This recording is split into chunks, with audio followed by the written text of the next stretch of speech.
오늘은 우리 16년도 우리 교회가 잡아야 될 언약 1강 메시지 오직 예수가 빛이다.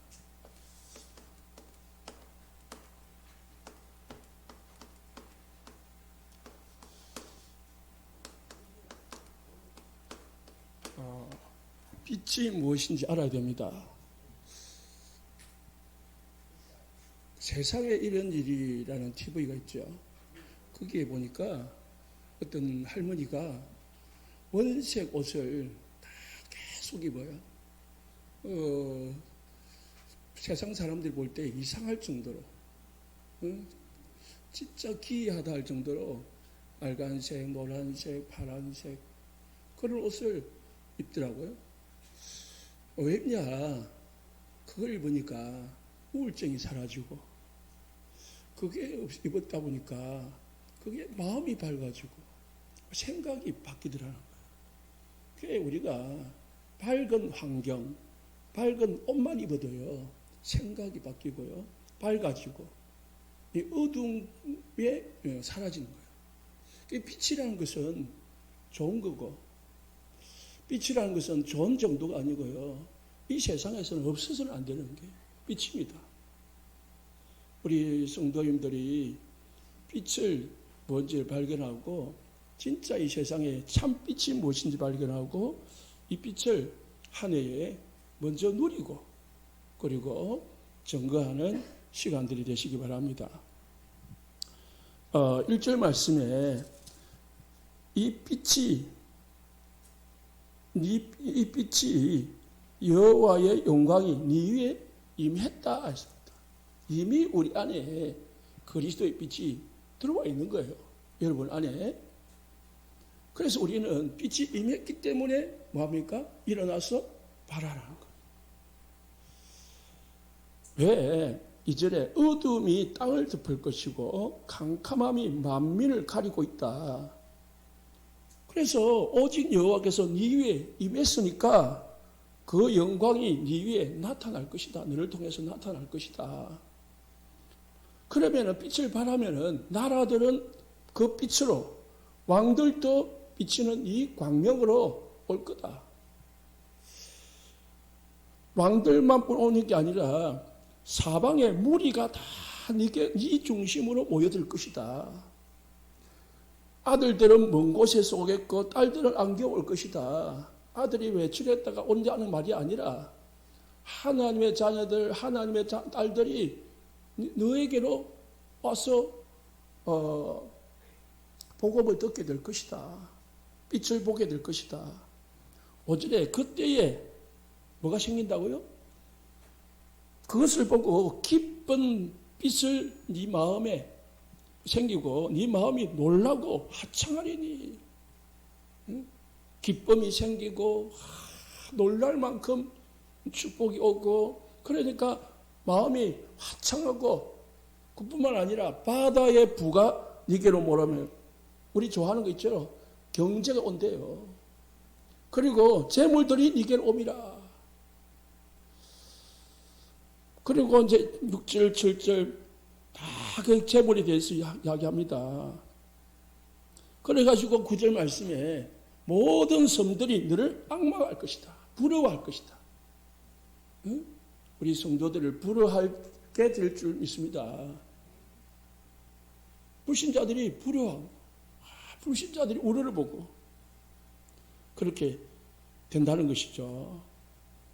그리고 10절에 내가 노하여 너를 쳤으나 이제는, 지금까지 어렵게 힘들게 살았지만 이제는 나의 은혜로 늘 불쌍히 여기면서 이방인들이 네 성벽을 쌓을 것이고 그들의 왕들이 너를 섬길 것이다. 불신자들이 여러분을 섬길 것이고 불신자들이 우리를 도울 것이다. 그렇게 말했습니다. 그래서 14절에 너를 괴롭힌, 지금까지 너를 괴롭히는 자손들이 몸을 굽혀서 네게 나올 것이다. 원수들이 이제 몸을 굽혀서 자신들이 스스로 항복하고 무릎 꿇고 찾아올 것이다. 너를 멸시하던 모든 자가 네 발 아래서 엎드려 너를 일컬어 여호와의 성읍이라 이스라엘의 거룩한 의의 시온이라 할 것이다.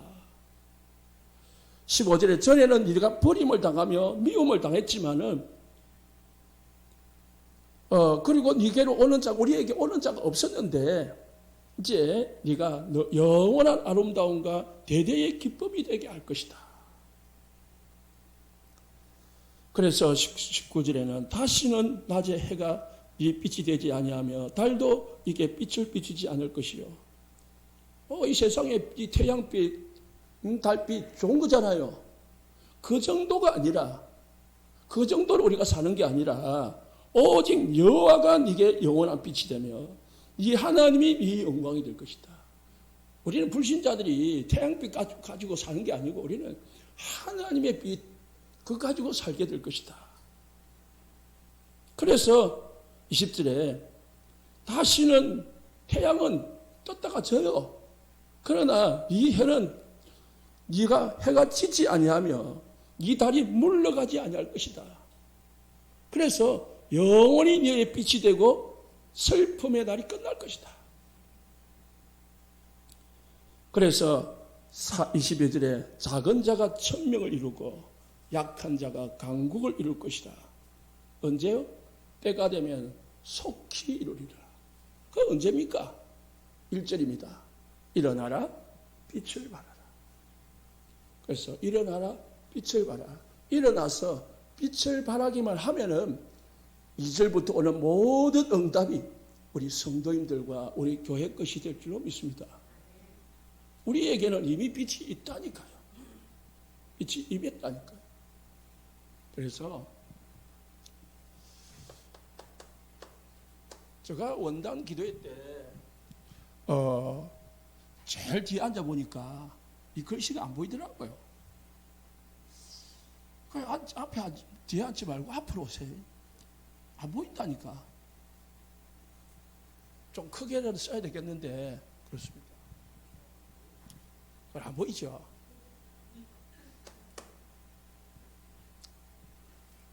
오직이라는 단어를 붙였습니다.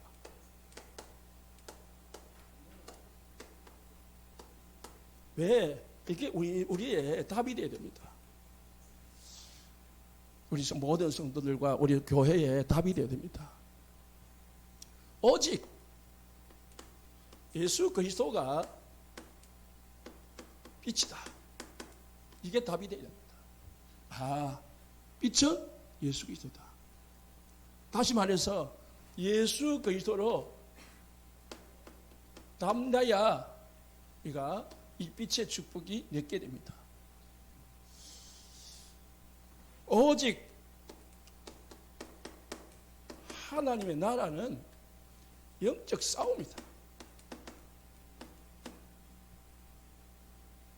다음 주 말씀드리겠지만은 싸워서 이겨야 어둠을 쫓아내야 내게 제 행복이 오고 하나님이 주신 응답이 오고 평안이 옵니다. 오직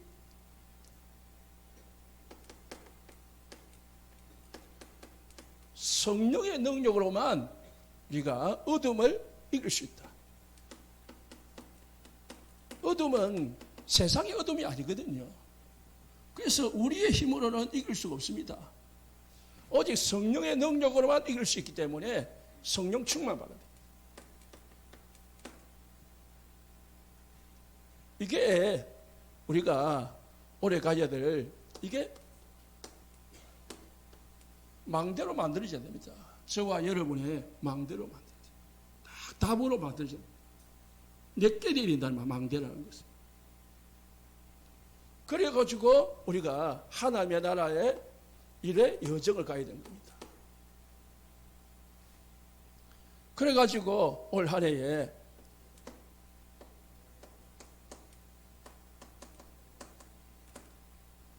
전도 선교의 이정표에 작품을 남깁니다. 자, 그러면은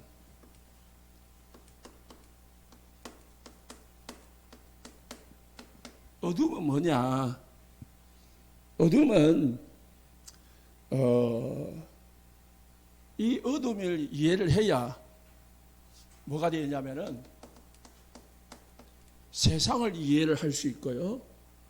세상을 이해를 해야 우리가 왜 복음 하는지, 왜 복음이 필요한지 이해가 됩니다. 오늘 제가 칠판을 쓰는 이유는 여러분을 이해를 돕기 위해서 합니다. 그러니까 잘 보시고 내 것으로 만드시기 바랍니다. 나의 마음대로. 세상은, 모든 인간은 근본 문제를 가지고 태어납니다. 그 문제가 뭡니까?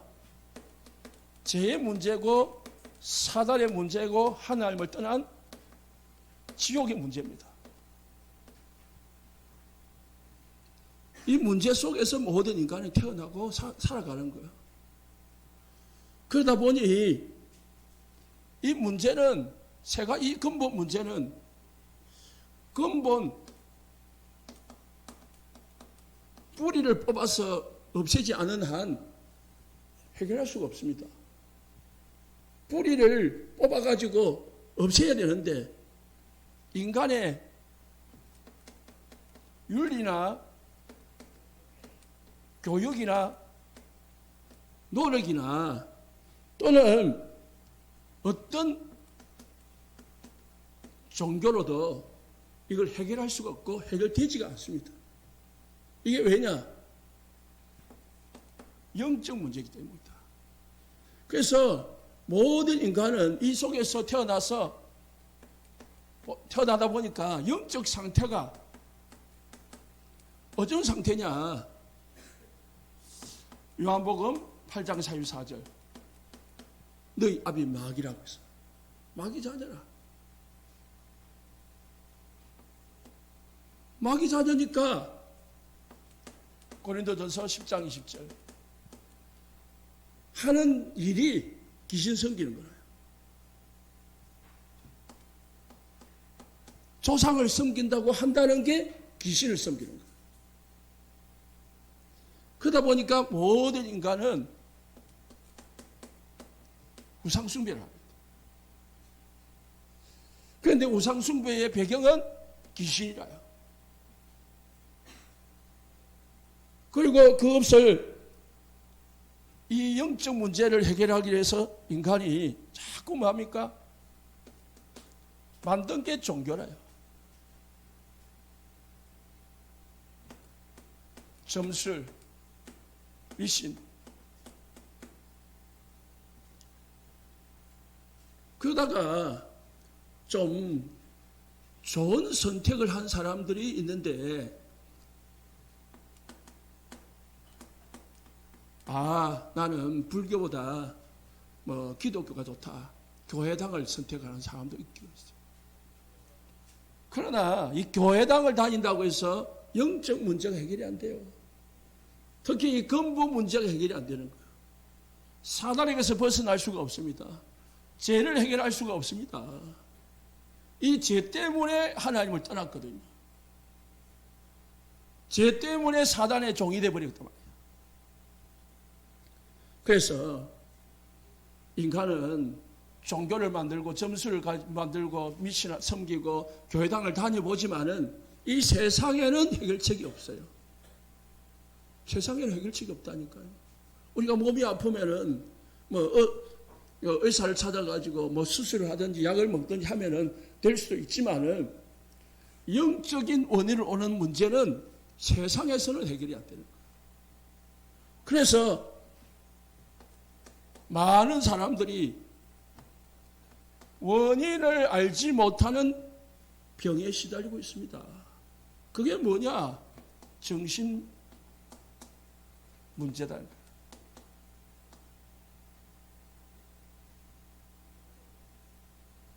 괜히 힘이 없어, 우울증. 이상하게 잠 많이 잤는데 잠이 안 와, 불면증. 이유도 없이 불안해요, 공황증.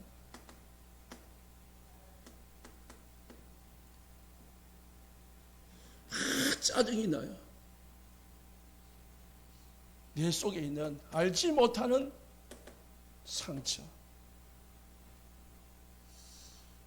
그래가지고 그것을 해결하려고 뭔가 하나에 막 집착을 합니다. 그러니까 뭐 애정결핍, 사랑을 못 받고 자라보니까 사랑받고자 집착하는 게 뭡니까? 그게 이제 문제가 되고 사건이 되기도 합니다. 그리고 중독.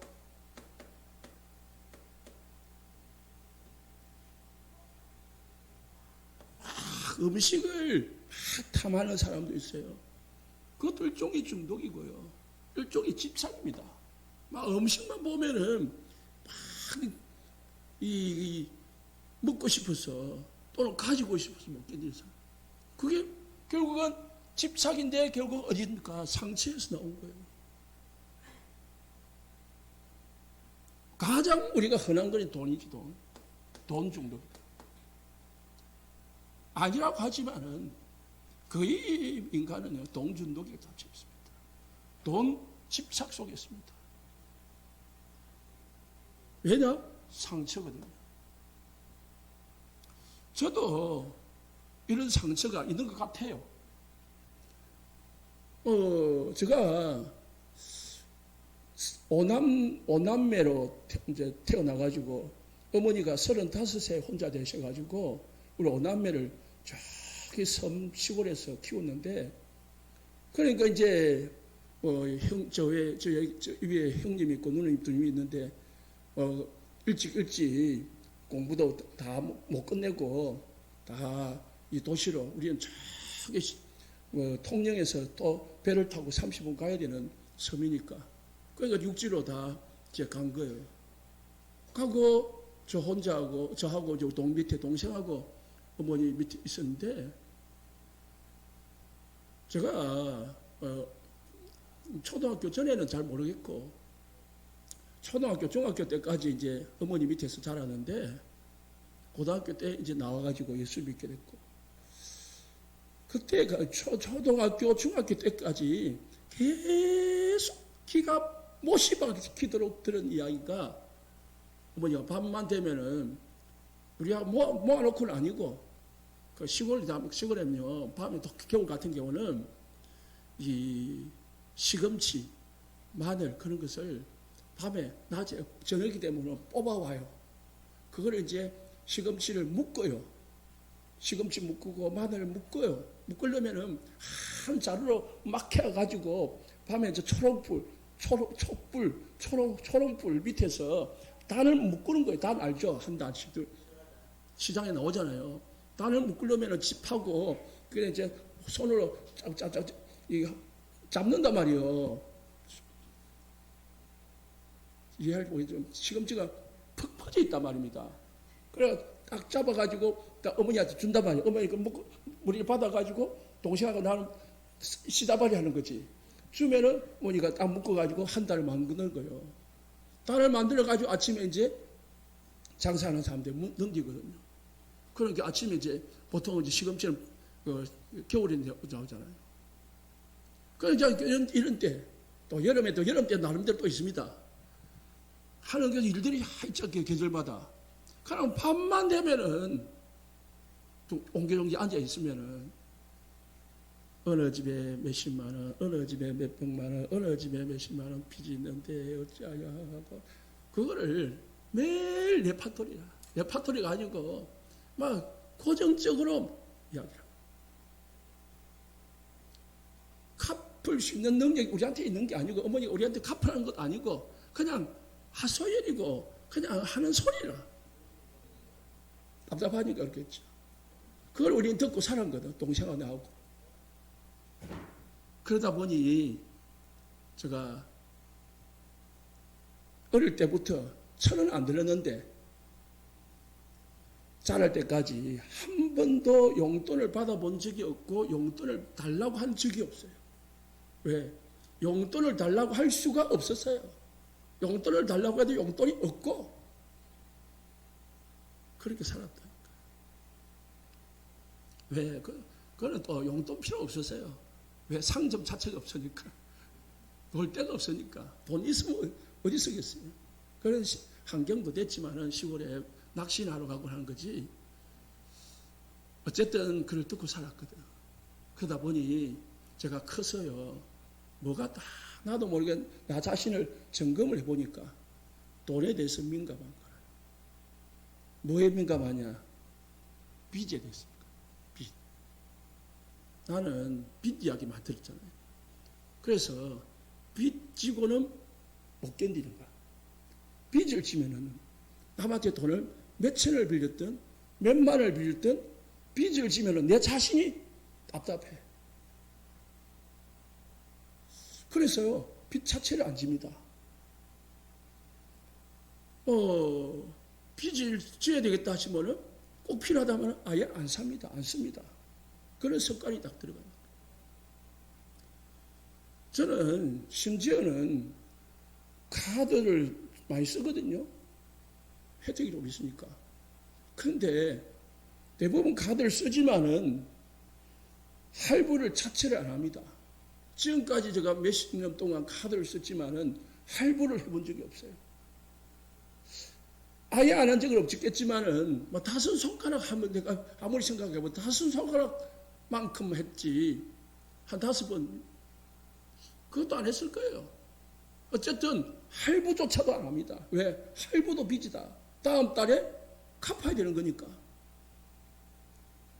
그러니까 일시불로 하는데 다음 달에 갚을 수 있는 능력이 안 되면 저는 쓰지 않습니다. 그러다 보니 지금까지 빚 없이 살았습니다. 그리고 그러면은 굶고 살았냐? 굶고 산 것도 아닙니다.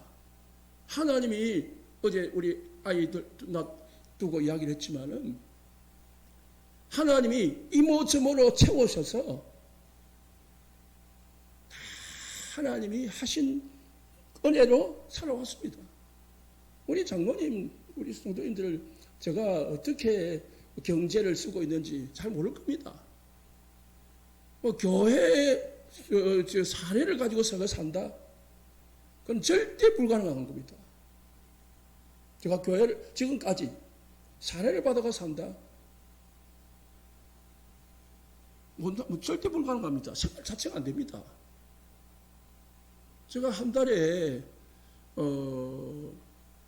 하나님 앞에 드리는 헌금만 해도 한 7, 80만 되거든요. 기본적으로 평균. 아니 기본이 그럽니다. 그러면은 사례 100만 원 받아가지고요. 성금 99% 나갑니다. 그러면 뭐가 살아요? 하나님 은혜로 삽니다. 그래서 저는 이게 상처지만 하나님의 은혜로 사실은 상처가 아니라 응답으로 사는데, 물론 이제 그게 이제 규모가 된 거죠. 빚 안 지는 그게. 어찌 보면 이제 좋은 거죠. 좋게 된 거죠, 저한테는. 하나님이 모든 인간에게 축복하셨는데 사단이 이런 문제를 모든 사람에게 주신 거예요. 주셨는데 사단이 심었는데 이것을 가지고 해결을 못하고 살면은 인간은 절대로 행복할 수가 없습니다. 행복할 수가 없습니다. 그러다 보니까 무엇입니까? 육신 문제가 생깁니다. 나이가 들고 또 일을 하다 보면은 사고로 뭐 육신에 질병이 들 수도 있고 또 다칠 수도 있고 또 뭐 우리 요즘 코로나니 독감이 해가지고 병이 들 수 있습니다. 그거는 잘못이 아닙니다. 자연적 이치고 인생에 사람이 살다 보면은 생기는 노화인데요. 그 문제가 아니라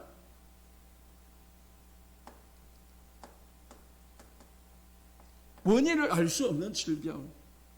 사도행전 3장 1절에 10절에 태어나면서부터 안전병이로. 사도행전 8장 4절에 8절에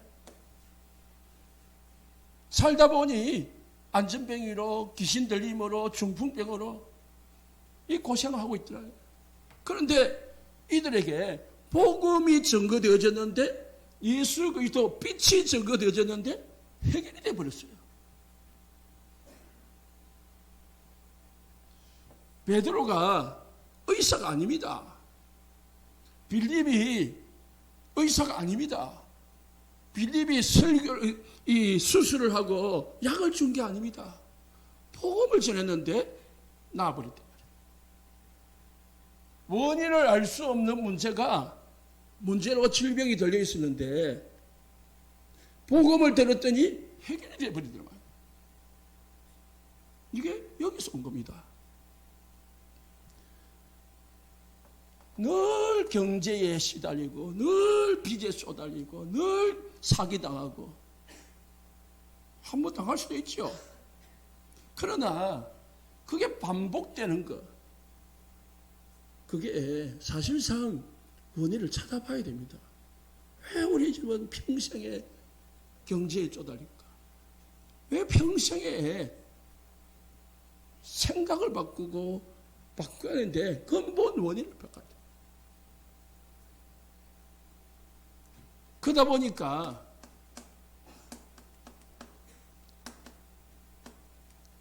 지옥 배경을 가지고 사는 거야. 모든 인간은 다 가졌는데 배경이 지옥이야. 그러니까 세상 사는 동안에 행복할 수가 없고, 또 죽어서는 영원한 불행 속으로 들어가는 거예요. 지옥 배경을 가지고 있다는 말은 그 배경이 없어지지 않는 한 자꾸 그 영향이 온단 말이에요. 영향, 배경을.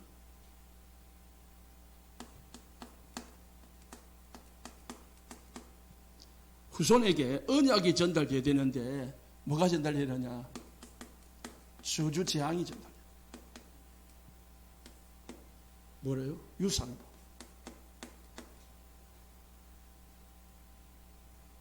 이게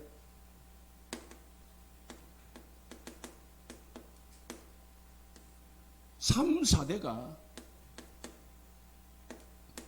영원히 망한다고 했습니다. 여기서 뭐 빠져나오면 이걸 뭐랍니까? 어둠이고, 이 어둠이 필요한 곳이 세상입니다. 그리고 모든 불신자입니다. 또 우리가 여기에서 살았습니다. 그러면은 하나님께서 이 어두운 가운데 빛을 주셨습니다. 빛을 보내셨습니다. 그래서 빛이 복음이고요.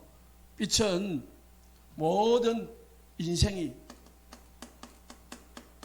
사는 길이고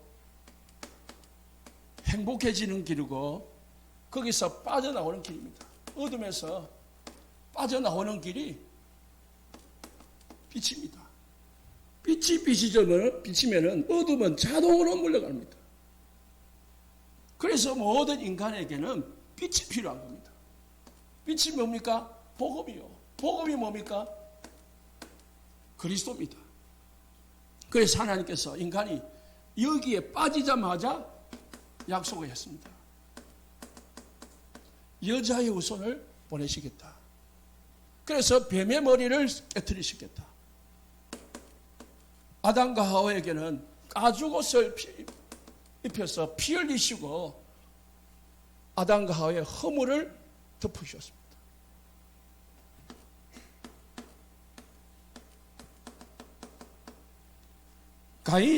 아벨이 하나님 앞에 제사를 드리는데 하나님께서 아벨의 제사는 받으시고 가인의 제사를 받지 않았다 했습니다. 왜냐?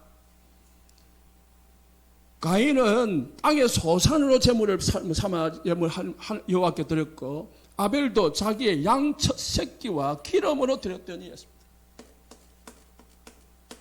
기름, 양의 첫 새끼, 피 제사를 드린 거예요. 기름으로 하나님 앞에 향기를 드린 겁니다. 무슨 문제입니까?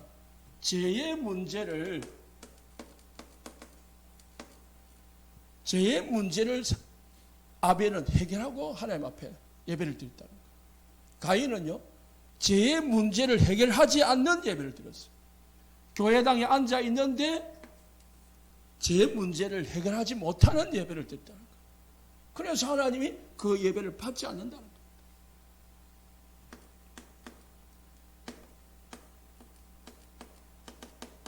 창세기 6장 14절에 고페르 나무를 가지고 노아에게 너를 위하여 방주를 지어라.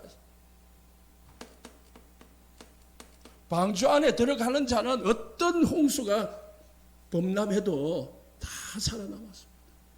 동물이든 사람이든.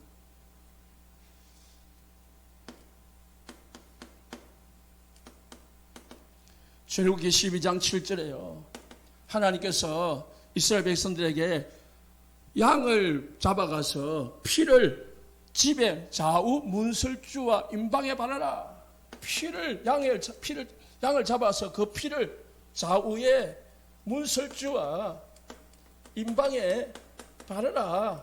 그러면은 13절에 죽음의 천사가 지나가다가 그 피를 보면은 넘어갈 것이다. 6월절 넘어간다라는 뜻입니다. 다시 말해서 그 피의 그 죽음의 재앙을 면하게 될 것이다. 이사야서 7장 14절에 하나님께서 이사야 선지자를 보내가지고요, 처녀가 잉태하여 아들을 낳을 것이니 임마누엘이라, 하나님이 우리와 함께 할 것이다. 하나님을 떠난 우리 인간에게, 하나님을 떠난 우리 인간에게 하나님을 만나는 길을 보내주겠다. 그래서 이스라엘 백성들이 광야를 갈 때에 애굽에서 나와서 광야를 하나님께서 제일 먼저 만들게 하신 것이 성전입니다. 성전은 많은 곳입니까? 하나님 앞에 제사를 드리는 곳입니다. 제사를 드리기 위해서 세운 것이 제사당입니다. 무슨 문제 해결합니까? 제사 드린다는 말은 인간의 제 문제 해결하는 곳이다. 하나님께서 이스라엘 백성들이 애굽에서 나왔을 때에 가장 먼저 주신 길이 뭐냐? 제 문제 해결하라. 그 제 문제 해결하는 성전을 지어라 했습니다. 하나님 만나는 성전을 지어라. 그래서 성전이 필요한 거예요. 성전을 말하는 곳이나 제사 지내는 곳, 지금 바로 예배 드리는 곳입니다. 하나님께서 이스라엘 백성들이 광야에 갈 때 길이 험하겠습니다. 원망하니까 하나님이 불병을 보냈습니다. 불병을 보내서 사람이 죽어 나갔습니다. 그때 이스라엘 백성들이 하나님 앞에 기도하니까 하나님이 장대 위에 노뱀을 만들어서 배다는 자마다 보는 자마다 살리라. 예수님께서 나무에 달린 자마다 저주를 받을 것이다. 예수님은 십자가에 매달려서 저주를 받으셨는데 그 십자가를 바라본 자 살게 될 것이다. 가나안에 도착했습니다. 하나님께서 재범한 자들을 부지 중에 재범한 사람들을 살려주기 위해서 6곳에 도피성을 만들어라. 도피성에 들어가는 자마다 다 살 것이다. 재해결받는 길입니다.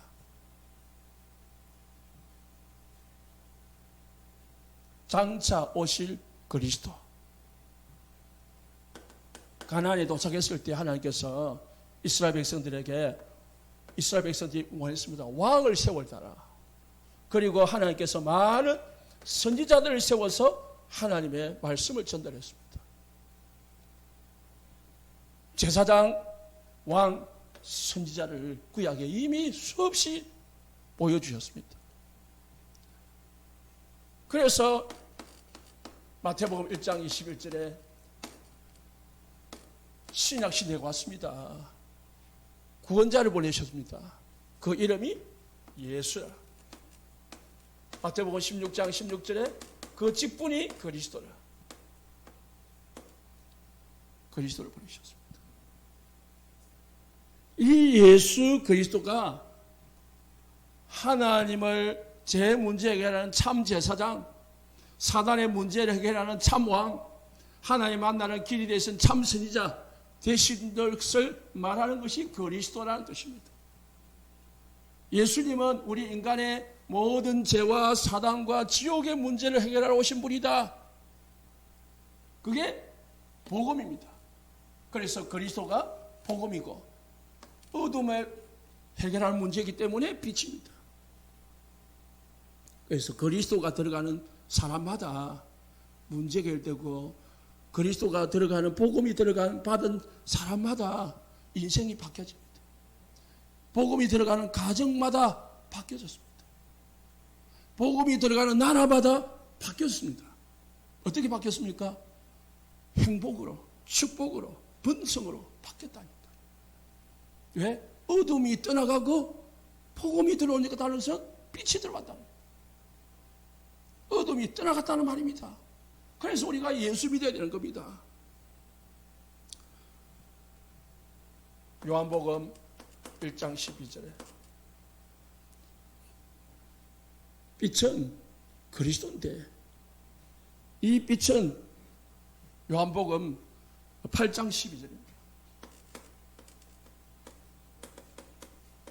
나는 세상의 빛이다. 누가 빛이라고요? 예수님이 빛입니다. 나는 세상의 빛이다.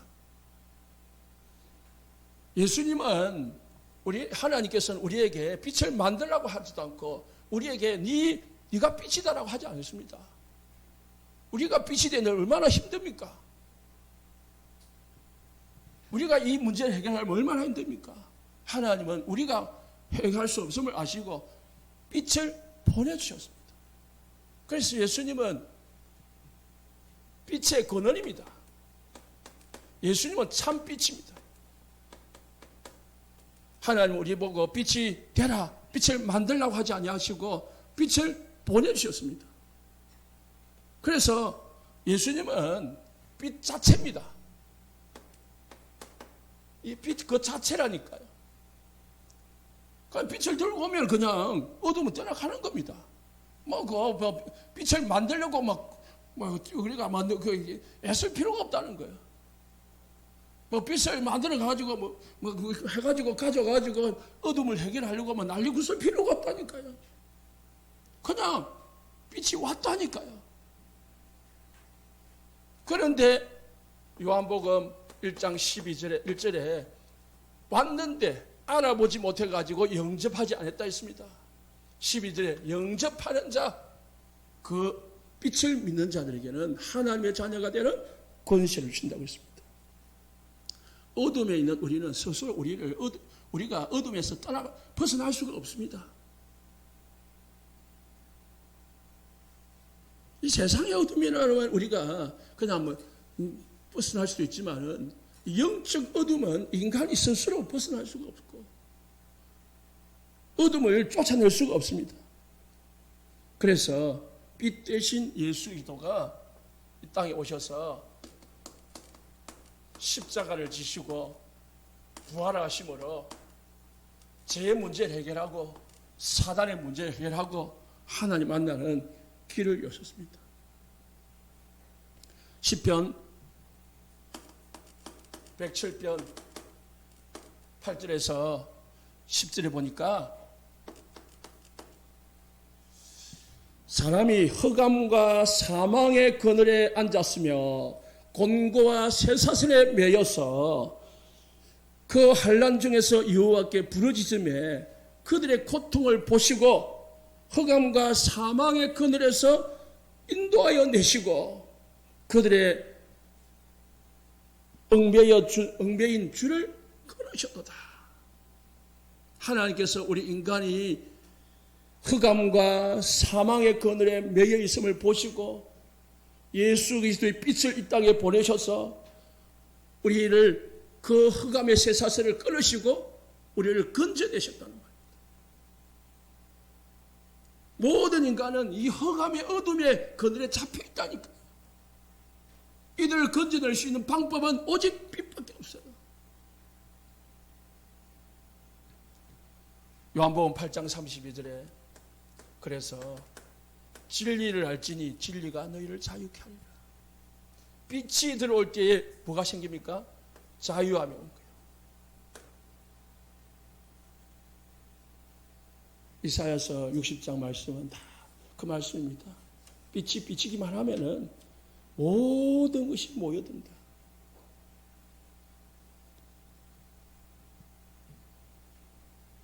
그래서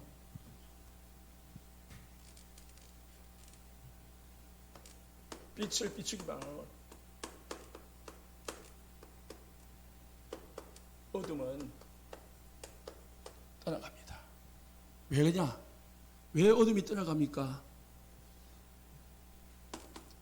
사도 요한은 예수님이 요한복음 1장 1절에서 4절에 보니까 예수님을 뭐라냐? 창조의 빛이라 했습니다.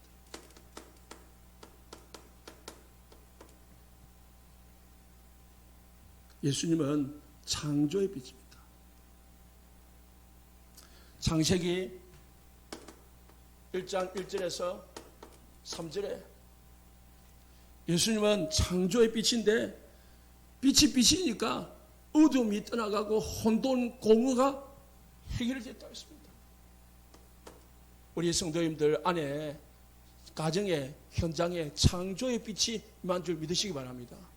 창조의 빛이.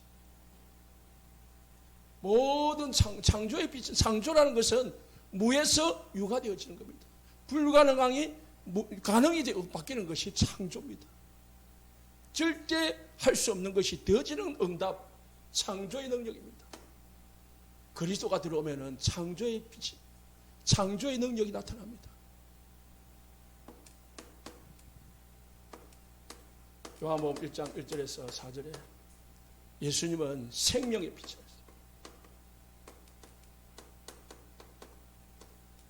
빛이 비치지면요 다 살아납니다. 아무리 좋은 식물을 갖다 놔도요, 아무리 하원에서 좋은 꽃을 갖다 놔도 불을 깜깜하게 만들어 놓으면요, 그 꽃은, 그 식물은 얼마 못 가서 죽어버립니다. 그런데 저기 따뜻한 햇볕에 갖다 놔봐봐요. 그게 다시 싹이 나고 이 꽃이 피고 열매를 맺는다니까요. 빛은 생명입니다. 빛은 사람을 살아나게 하는 것이고요, 특히 인생을 살아나게 하는 게 빛이라니까.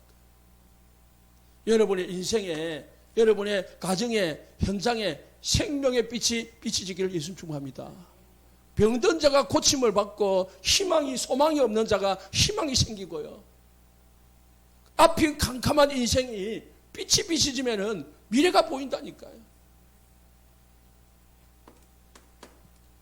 예수 그리스도는 뭐냐? 나는 능력의 빛이다. 예수 그리스도가 증거되어지면은 능력이 나타납니다. 베드로전서 2장 9절에 너희를 어두운 가운데서 불러내어 기이한 빛에 들어가게 하시니까 아름다운 덕을 선포하게 하라 하십니다. 우리를 어두운 가운데서 불러내어서 기이한 빛, 능력의 빛을 증거하게 하셨습니다.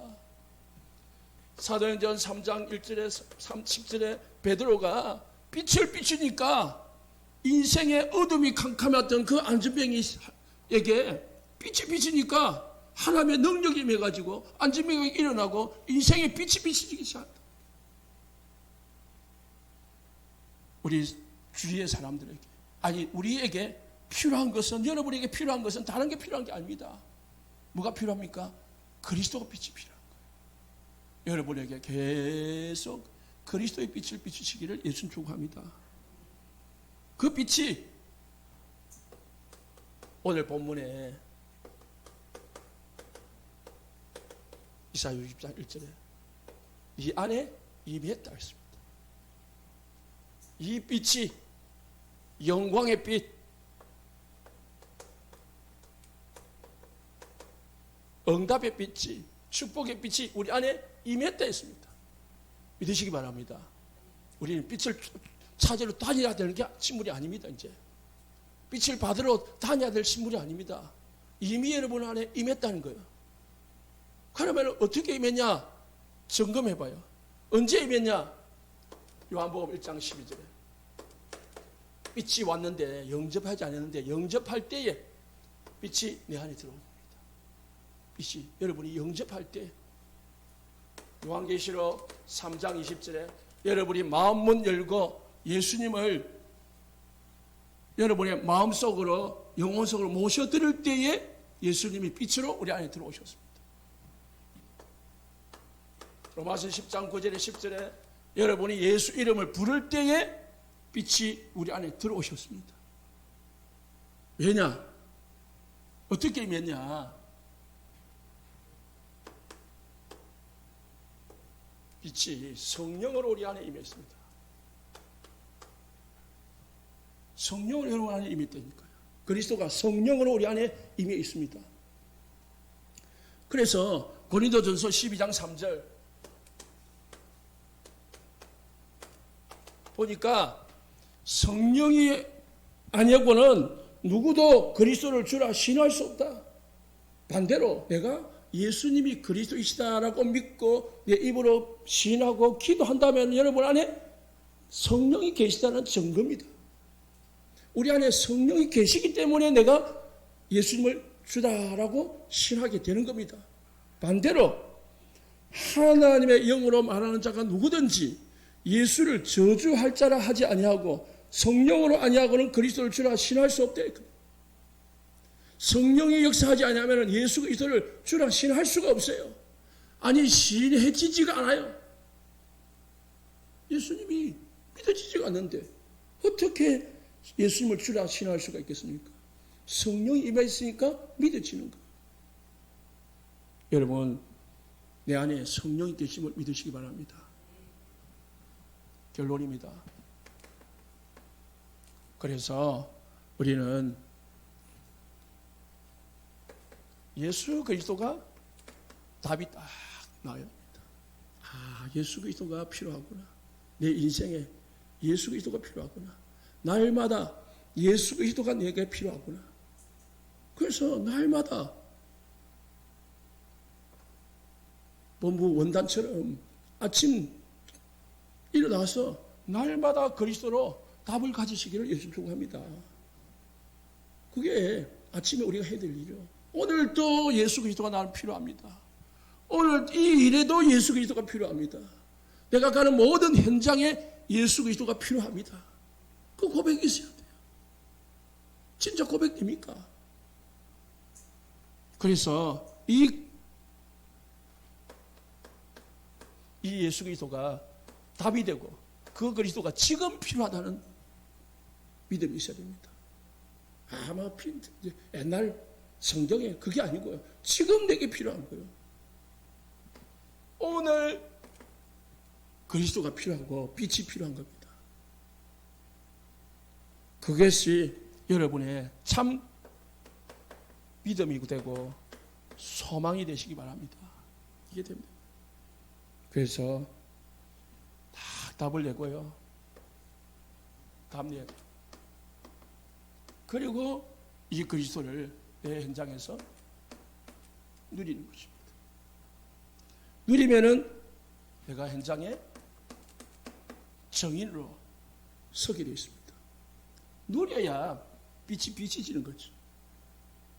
내가 행복해야 내 얼굴을 통해서, 내 행동을 통해서, 내 말을 통해서, 내 삶의 열매를 통해서 빛이 비춰지는 겁니다. 우리 모든 성도님들 따라합시다. 예수가 빛이다. 예수님이 나의 빛이다. 언약 잡으시기를 예수 축복합니다. 기도하겠습니다.